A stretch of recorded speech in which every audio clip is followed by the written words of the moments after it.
Assalamu alaikum wa rahmatullahi wa barakatuh. Yau na zo muku da update akan waɗanda suke da matsalar activating, ma'ana wallet activate. Za ku ga mutane da dama ana rubuta masu wallet activate ko activation a cikin wallet, wallet nasu kenan.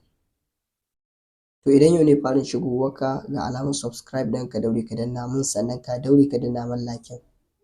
Da farko kafin mu je kai tsaye wajen activating, matakin farko za mu fara shiga mining checklist domin mu tabbatar da komai namu daidai yake. Idan kuka shiga nan gurin, abu na farko ya kasance, abin da zan fara nuna muku ya kasance duka waɗannan abubuwan sun yi complete.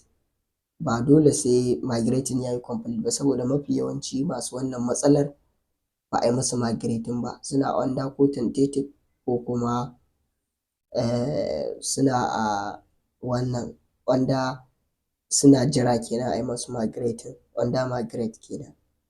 To abin da za ka fara yi nan shine na farko kafin ka je can step ɗin na gaba, ka fara yin confirm wallet, ka tabbatar da wallet ɗin ita ce, ka sa passphrase ɗinka a nan ya yi confirm. Idan kai confirm ya kai ka can kai confirm, sai ka dawo baya ka tabbatar da sign acknowledgement shi ma ya yi daidai, bai yi red ba.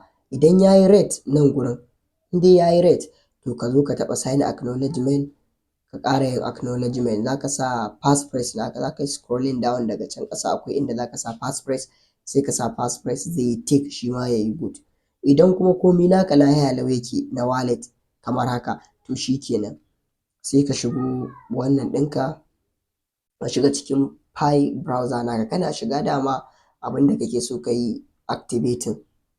To shi wannan activating ɗin na farko, shi wannan suka ce KYC with Banza. Shi wannan KYC ɗin idan za ka yi wannan, za ka yi activating da wannan usually ɗin nan na Banza ɗin nan, dole sai ka buƙaci *5 na Pi a ciki. Suka ce buy some menene starter Pi, ga yanan sai ka buƙatai sannan ka yi wannan. To abin da za ka yi kai nan shine kai na ƙarshen za ka ɗauka, amma na ƙarshen ba kowa bane ke buɗe mai, zai rubuta muku not available, yana rubuta not available. To kai idan ya zama na kai available ne, ka taɓa, kana taɓawa zai nuna ma refresh, yana nuna ma refresh, za ka yi complete ka gama abinka. Ba kowa bane zai rubuta mai ya gama, wani za a ce an tura mai saƙo a Gmail, ya je ya ɗauko na Gmail ya sa sannan.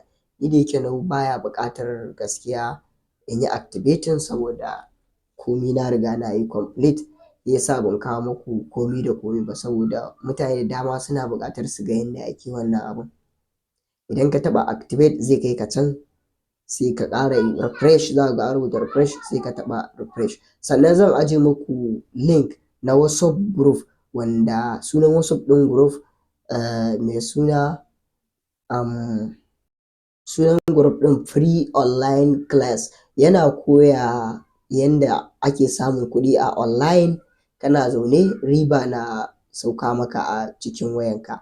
Abin da za ka yi kawai daga ƙasa akwai inda aka rubuta, ko ba a rubuta ba, inda rubutun nan yake na description ka taɓa, za ga link ɗin group ɗin, sai ka taɓa zai kai ka direct cikin WhatsApp, sai ka joinin. Idan kuma ba ka gane ba, zan ajiye maka shi a comment na farko na wannan bidiyon, zan ajiye maka shi a comment na farko na wannan bidiyon. Yanda na nuna maku haka za ku yi, ku yi activating wallet naku. Shi na saman dole sai ka biya, wannan kenan. Na gode, mu haɗu a bidiyo na gaba.